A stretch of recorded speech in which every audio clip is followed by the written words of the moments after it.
Hello সবাইকে, চলে এসেছি আবার একটা নতুন ধরনের কাজ নিয়ে। তো তোমরা দেখতেই পাচ্ছ আর একটা কাজ নিয়ে এসেছি।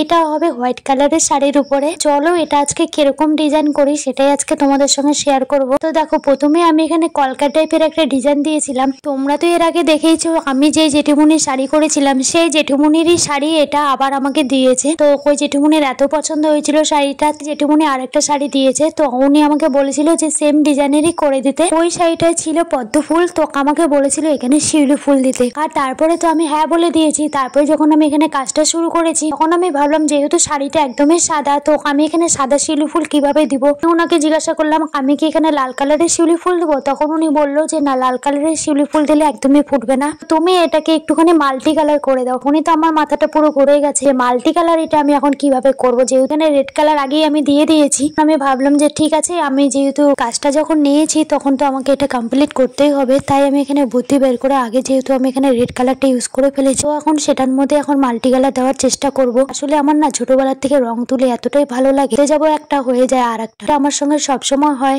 আচ্ছা, তোমরাও কি এরকম আছো যে করতে চাও আর একটা হয়ে যায় আর একটা? আমার কিন্তু এরকম মাঝে মাঝেই হয়। প্রথমে আমি এখানে রেড কালার দিয়ে বেসিক জিনিসটা করে নিয়েছি। তারপরে যে এখানে মকলকা গুলো ছিল না, বড্ড ফাঁকা ফাঁকা লাগছিল। তারপরে আমি এখানে ভাবলাম যে একটু গ্রিন আর ইয়েলো কালার দিয়ে এখানে যদি শেড করা যায়, জিনিসগুলো যদি ভরা যায় তাহলে কেমন লাগবে। তো সেটা ভেবে আমি আর দেরি করিনি, তারপরে শুরু করে দিয়েছি কাজ। আমি এখানে ইয়েলো কালার দিয়েছি, এখানে গ্রিন কালার, মানে গ্যাপ গ্যাপ করে করেছি। জানি না কত কি সুন্দর করতে পারবো, যেহেতু আমি কোনোদিনও মাল্টি কালার শাড়ি করিনি, এক কালারের করেছি। তোমরা তো এর আগে দেখেইছো।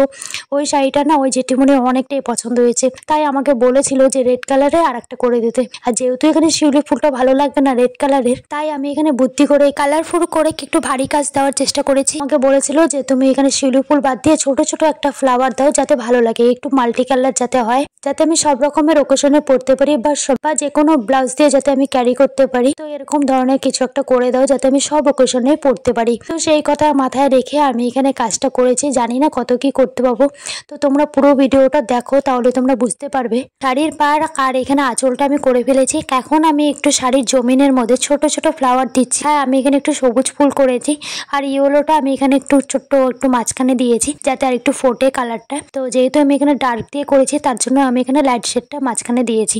আর আমি কিন্তু একটা ফ্লাওয়ারও আমি এখানে এঁকে আর কি করিনি, মানে পেন্সিল দিয়ে ড্র করে করিনি, একদম আমি ডাইরেক্ট কালার আর তুলি দিয়েই করেছি। আর এই দেখো ফাইনাল লুক। তোমরা কমেন্ট করে বলবে যে আজকের শাড়িটা কেমন হয়েছে। শাড়ির একদম ইনার কর্নারে আমি একটু ইয়েলো কালার দিয়েছি যাতে আর একটু ফোটে শাড়িটা। না কত কি করতে পেরেছি, তোমরাই কমেন্ট করে বলবে যে আজকের শাড়িটা কেমন হয়েছে।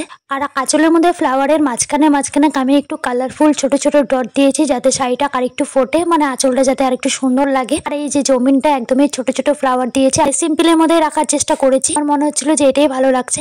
জানি না এই শাড়িটা জেঠিমনির কেমন লাগবে, আমি একবারও দেখাইনি। তো আমাকে বলেছিল তোমার যেরকম ভালো লাগে তুমি সেরকমই করে দাও, শুধু একটু কালারফুল করো। আগের শাড়িটা তো অনেকটাই পছন্দ হয়েছিল, জানি না এটা কিরকম লাগবে। তো যাই হোক, তোমাদের কাছে কেমন লাগলো তোমরা কিন্তু অবশ্যই কমেন্ট করে জানাবে। আর দেখো, এত বড় শাড়ি না আমি ভালোভাবে দেখাতে পারছিলাম না, তাই আমি একটুখানি পরে তোমাদেরকে দেখাচ্ছি যে পরলে পরে কেমন লাগবে। আর দেখো, তোমরা যদি আমার থেকে এরকম শাড়ি পারচেস করতে চাও, আমার সঙ্গে যোগাযোগ করো বলতে পারো, বা আমার সঙ্গে ইনবক্সে যোগাযোগ করতে পারো। এই যে দেখতেই পাচ্ছ কেমন হয়েছে, তোমরা কিন্তু অবশ্যই কমেন্ট করে জানাবে। আর এই শাড়িগুলো কিন্তু বেসিক্যালি পুজোর জন্য নেওয়া হয়েছে, আর পুজোর অর্ডার কিন্তু অলরেডি অনেকগুলো চলে এসেছে। তোমরা যদি পুজোতে এরকম শাড়ি নিতে চাও তাহলে কিন্তু অবশ্যই আমার সঙ্গে যোগাযোগ করো। আর হ্যাঁ, ইউটিউবে কিন্তু আমার বড় ভিডিও ছাড়া আছে, তোমরা গিয়ে দেখে আসতে পারো। তো ইউটিউবের লিঙ্কটা আমার ফেসবুকের আইডিতে দেওয়া আছে, তো তোমরা গিয়ে চেক করে নিও। তো চলো, আজকের জন্য ভিডিওটা কে পর্যন্ত ভালো লাগলে লাইক কমেন্ট শেয়ার করে দিও। তো সবাইকে গুড নাইট।